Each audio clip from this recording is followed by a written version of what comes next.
ایک بات میں اور بتاؤں، قرآن اللہ کی کتاب ہے کہ نہیں؟ ہے اللہ کی کتاب، اور ہدایت کے لیے آئی ہے گمراہ کرنے کے لیے؟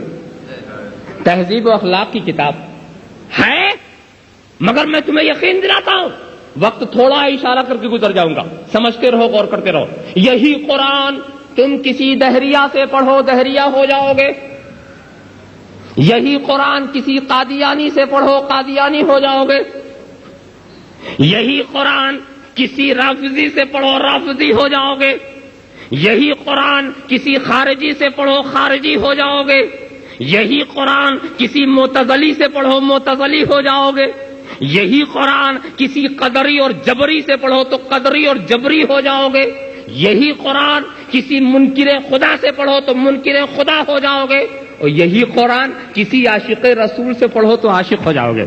یہ قرآن وہی ہے، پڑھانے والا معلم الگ الگ ہے، پڑھانے والا معلم الگ الگ ہے، لہذا قرآن پڑھنے والوں، قرآن پڑھنے کے لیے بھی ضروری ہے کہ دیکھو کہ پڑھانے والا کون ہے، قرآن پڑھنے کے لیے بھی ضروری ہے کہ دیکھو پڑھانے والا کون ہے۔ ایک بات بتاؤ، جس کے پاس فن نہ ہو کیا اس سے فن ملے گا؟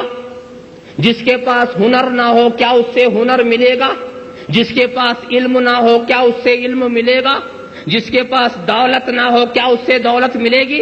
ایک فقیر کے گھر میں چور چلا گیا رات کو، جب چور چلا گیا خوب تلاشی شروع کی تو درویش کی آنکھ کھل گئی، اور آنکھ کھل کر کھلی تو کہتا ہے بھائی یہاں مجھے دن میں کچھ نہیں ملتا، تجھے رات میں کیا ملے گا؟ ارے جب دولت ہے ہی نہیں تو ملے گا کیا؟ دولت معلوم ہے جس کے گھر میں جو ہو وہی ملے گا نا۔ تو جب تمہاری عقلوں کا یہ فیصلہ ہے جہاں علم نہیں وہاں سے علم نہیں مل سکتا، جہاں دولت نہیں وہاں سے دولت نہیں مل سکتی، جہاں ہنر نہیں وہاں سے ہنر نہیں مل سکتا، جہاں سے فن نہیں وہاں سے فن نہیں مل سکتا، تو یہ بھی تمہیں فیصلہ کرنا چاہیے جس کے پاس دین نہیں اس سے دین نہیں مل سکتا۔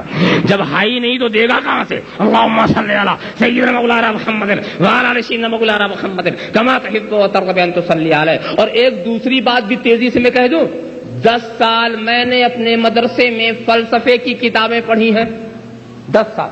مولانا احمد رضا سے پوچھو کہ فلسفے میں کیا ہوتا ہے؟ کفر ہی کفر ہے، شرک ہی شرک ہے، زندیقی ہی زندیقی ہے، الہاد ہی الہاد ہے، کہیں ارسطو کے خرافات ہیں، کہیں افلاطون کے نظریات ہیں، کہیں سقراط و بقراط کی باتیں ہیں۔ تو دیکھو کتاب کفر والی تھی، کتاب کفر والی تھی، کتاب زندیقوں کی تھی، کتاب غیروں کی تھی، مگر پڑھانے والا ہمارا تھا۔ کتاب دوسروں کی تھی مگر پڑھانے والا ہمارا تھا۔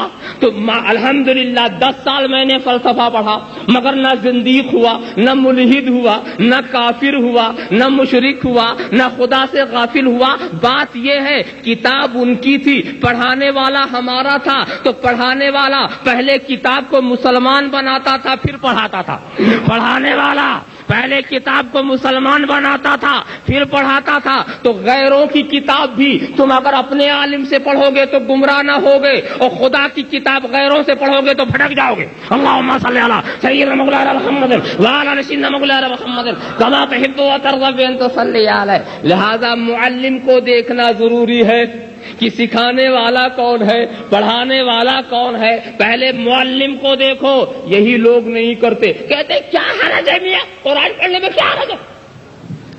ارے بھائی گمراہوں کے جلسے میں مت جاؤ، ارے جانے میں کیا حرج ہے، سننے میں کیا حرج ہے؟ ارے جو اچھی بات ہے لے لیں گے، جو بری بات ہے چھوڑ دیں گے۔ تو تو جب اتنا عقل مند ہے کہ خود ہی سمجھ لیتا ہے کیا اچھا ہے کیا برا ہے، تو تجھے جانے کی ضرورت کیا ہے؟ اپنے کو دھوکہ دیتے ہیں۔ ارے شیطان کا مکر شدید ہے، پتہ نہیں کون سی بات تمہارے دل میں ڈال دے اور تمہارا رشتہ رسول سے کٹ جائے۔